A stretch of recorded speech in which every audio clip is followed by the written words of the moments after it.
আজকে ক্লাস 9-এর বই গণিত প্রকাশ বই থেকে লাভ ক্ষতি চ্যাপ্টারের ওপর এক্সারসাইজ 10.1 থেকে কোয়েশ্চেন নাম্বার 20টা তোমাদের করে দেখাচ্ছি। নাম্বার 20তে বলেছে রবিন কাকু 3000 টাকার চাল কিনলেন। তিনি 1/3 অংশ 20% ক্ষতিতে এবং 2/5 অংশ 25% লাভে বিক্রি করলেন। শতকরা কত লাভে তিনি বাকি অংশ বিক্রি করলে তার মোটের উপর 10% লাভ হবে। আচ্ছা, তাহলে এখানে লিখব এক্সারসাইজ 10.1 কোয়েশ্চেন নাম্বার 20। আচ্ছা, এখানে লিখব মোট ক্রয় মূল্য ইকুয়াল টু 3000 টাকা। আচ্ছা, প্রথমে তিনি 1/3 অংশ 20% ক্ষতিতে বিক্রি করেছেন। তাহলে প্রথম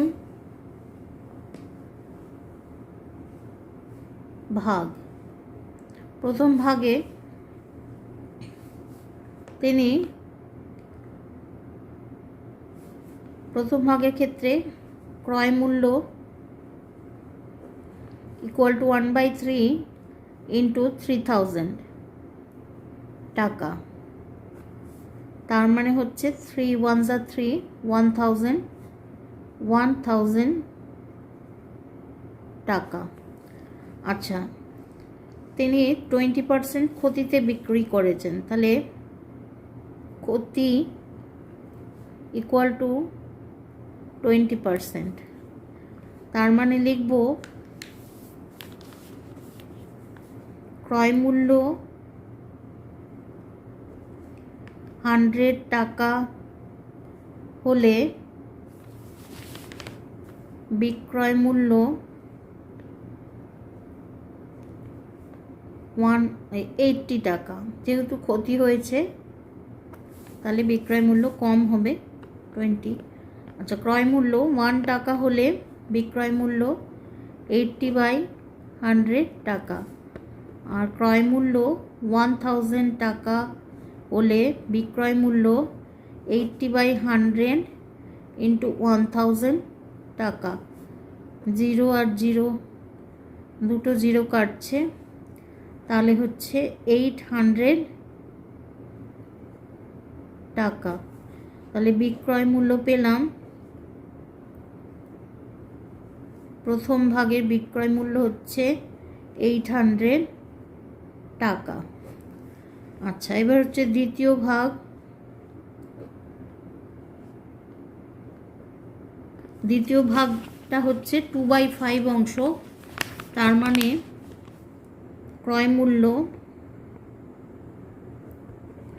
ইকুয়াল টু 2/5 ইন্টু 3000 টাকা। তার মানে 2/5, আচ্ছা 5 6 যা 30 0 0 1200 টাকা। এটা ক্রয় মূল্য বেরোলো। আর বিক্রি করেছেন 25% লাভ। তাহলে লাভ ইকুয়াল টু 25%। তার মানে ক্রয় মূল্য 100 টাকা হলে বিক্রয় মূল্য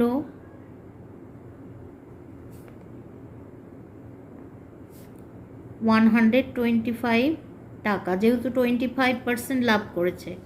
আচ্ছা, ক্রয় মূল্য 1 টাকা হলে বিক্রয় মূল্য 125/100 টাকা। আর ক্রয় মূল্য 1200 টাকা হলে বিক্রয় মূল্য 125/100 ইন্টু 1200 টাকা।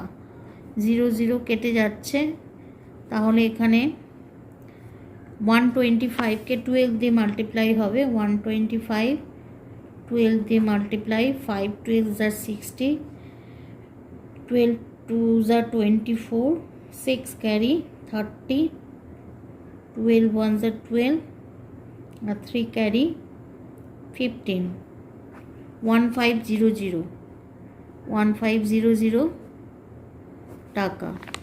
তাহলে এখানে বিক্রয় মূল্য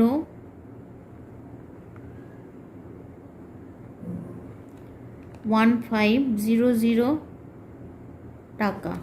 তাহলে এখানে প্রথম ভাগের ক্রয় মূল্য জানা গেছে আর বিক্রয় মূল্য আমরা পেয়েছি, আর দ্বিতীয় ভাগের ক্রয় মূল্য পেয়েছি, দ্বিতীয় ভাগের বিক্রয় মূল্য পেয়েছি।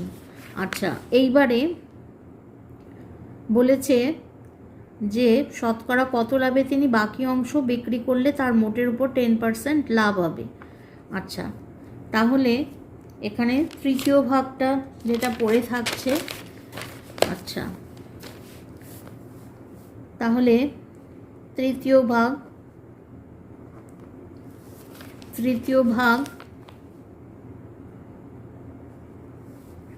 আচ্ছা সেটা ক্রয় মূল্যটা আমরা পেয়ে যাব, মোট হচ্ছে 3000, তার থেকে মাইনাস হবে প্রথম ভাগের ক্রয় মূল্য 1000 আর 1000, আর দ্বিতীয় ভাগের 1000 1200 টাকা। তার মানে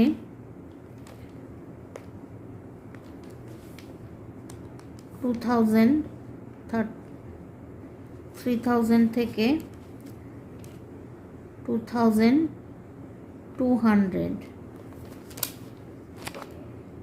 সাবট্রাক্ট করব 8, তাহলে হচ্ছে 800 টাকা। 800 টাকা হচ্ছে তৃতীয় ভাগের ক্রয় মূল্য। আচ্ছা, এইবারে আমাকে বার করতে বলেছে এই তৃতীয় ভাগে কত পার্সেন্ট তৃতীয় ভাগে শতকরা কত লাভে বিক্রি করলে তার 10% লাভ হবে। আচ্ছা, এবার মোটের ওপর মোট ক্রয় মূল্য 3000 টাকা, আর লাভ, মোটের উপর লাভ বলেছে 10%, তার মানে লিখব ক্রয় মূল্য 100 টাকা হলে বিক্রয় মূল্য 110 টাকা। ক্রয় মূল্য 1 টাকা হলে বিক্রয় মূল্য 110 বাই 100 টাকা। ক্রয় মূল্য 3000 টাকা হলে বিক্রয় মূল্য 110 বাই 100 ইন্টু 3000 টাকা। এখানে 0 0 কাটছে। আচ্ছা, তাহলে থাকছে 33 0 0 3300 টাকা। এটা হচ্ছে মোট বিক্রয় মূল্য। আচ্ছা, তার মানে তৃতীয় ভাগের ক্রয় মূল্য আমরা পেয়েছি, আর তৃতীয় ভাগের বিক্রয় মূল্য পাব। তৃতীয় ভাগ বিক্রয় মূল্য, মোট বিক্রয় মূল্য থেকে প্রথম দুটো ভাগের বিক্রয় মূল্যটাকে বিয়োগ করব।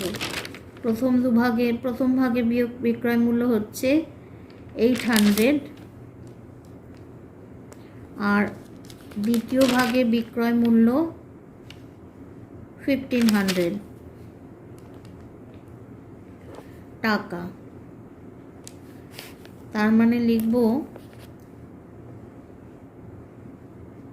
00 থেকে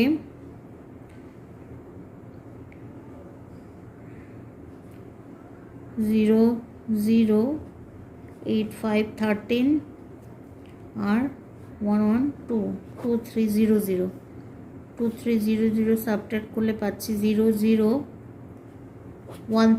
টাকা। 1000 টাকা হলো তৃতীয় ভাগের বিক্রয় মূল্য। আচ্ছা, তাহলে লাভ ইকুয়াল টু 1000 মাইনাস 800 টাকা ইকুয়াল টু 200 টাকা। লিখব শতকরা লাভ ইকুয়াল টু 200 বাই 800 ইন্টু 100%। 100%। আচ্ছা, তাহলে এখানে কাটাকুটি করলে 0 0 কাটছে, 2 4 * 8, 4 25 তাহলে হচ্ছে 25%। তাহলে আমরা এখানে শতকরা লাভ পেলাম।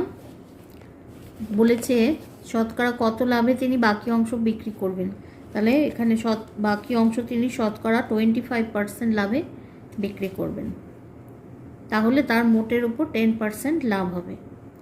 এটা আমাদের ফাইনাল আনসার, কপি করে নাও।